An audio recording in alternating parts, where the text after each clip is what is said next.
welcome to this class. So we're going to paint the field of poppies, and it looks like a evening scene. We have lots of poppies on the right side. You can definitely use masking fluid for watercolors if you would like to mask some of these poppies. We're going to wet the entire paper. We're going to add yellow around the sun, and then we're going to mix yellow with the red and go further away from the sun, and then make sure we have all that red glow here, or red blue in there as well.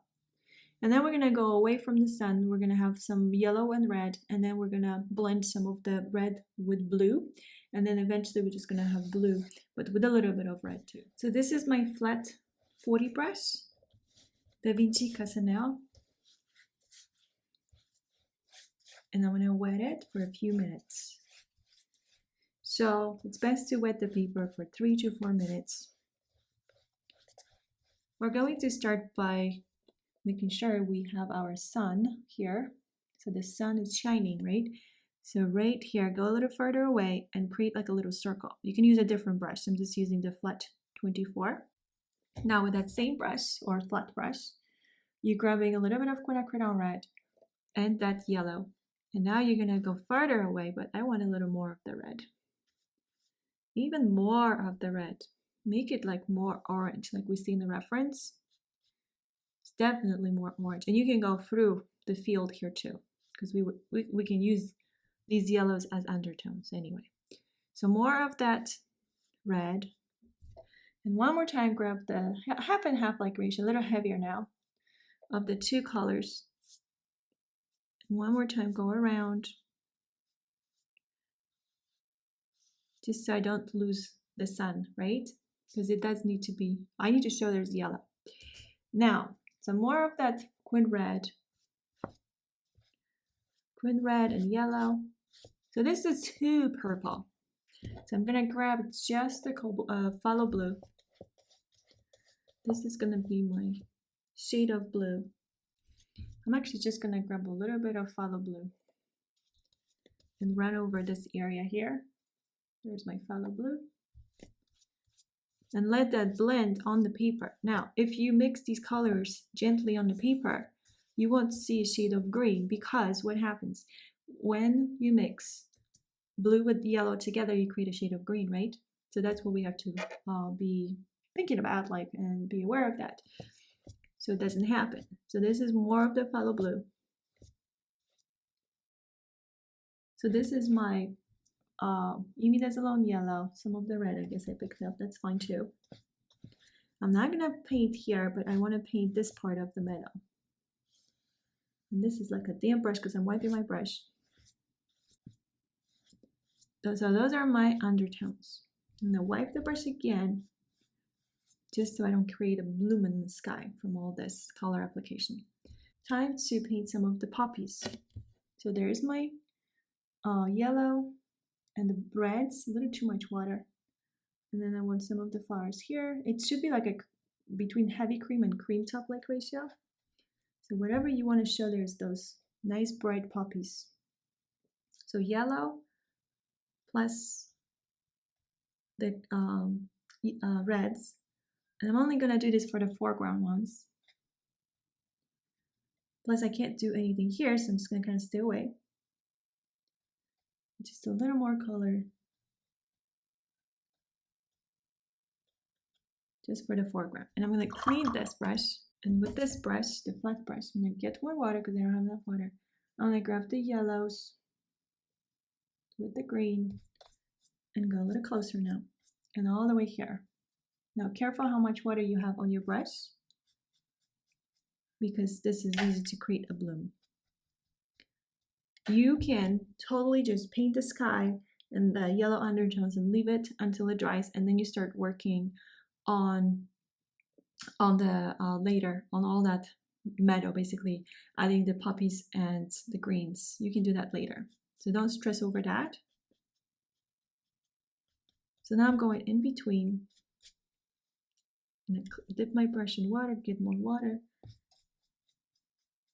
and just working on this green part of the meadow here, going kind of in between the big poppies that I have. Not too close here, because again, I don't want to lose the sun glow. Sun glow and the sun, I don't want to lose that.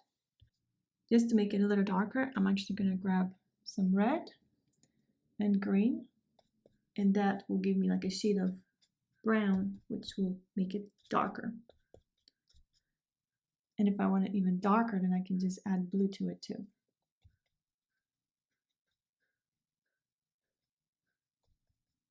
So there's my yellow, and I'm going to grab like a cream top like ratio.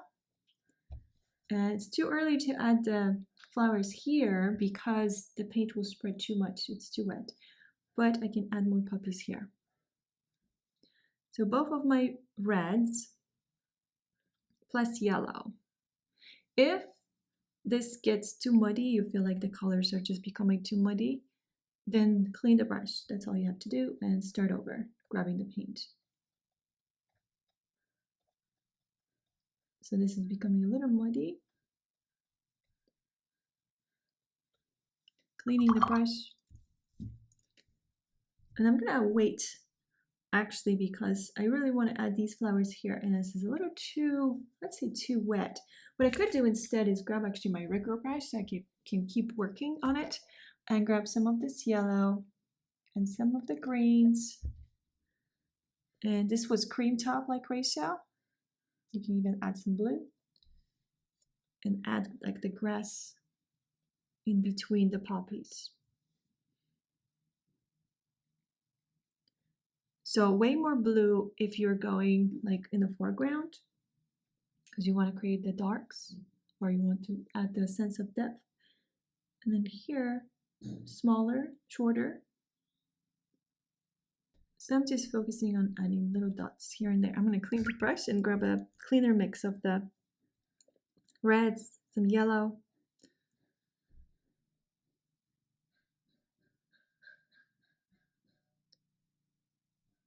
And the paper is almost too dry, but I will keep going for another minute or two. So here it's not as clean because I have the green. I'm going to clean the brush. I'm going to grab cream top of the greens with a little bit of maybe red, and add some stems in the background with the tip of my brush, the rigger brush. Again, this is sap green. I guess this is my hooker's green, and then there's phthalo blue. Back to this. This is, by the way, the long cool size 2 brush. And then for the depth, we should create smaller lines as we go there. But this is my red, sap green, hooker's green. I'm cleaning my palette basically, and applying all of these colors. What would happen is the paint would just spread, just like here, it's spreading too much. So instead I have to wait. This is just a chunk, that part from the paper that holds the block together, because I was removing a different sheet. So this is heavy cream, now cream top like ratio 2. You want to adjust the ratios.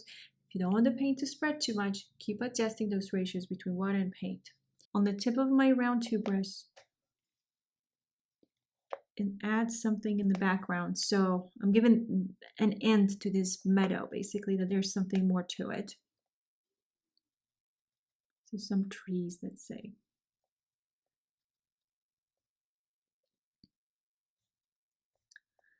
Some farm or something there, right? And then I can continue adding some grass. Another thing, what I could do is grab thick paint of the Perot red, let's say quinacridone red, Perot red, some yellow. And there's some poppy that made it all the way there too, right? So might as well just add a couple poppies here and there, but smaller ones in the background. With the tip of your brush, if you can just touch with the tip of your brush. Do I want to do anything else? I'll probably add some birds later, but for now I'm going to remove the washi tape. And that's it for this painting. So thank you so much for your time, and please let me know if you have any questions.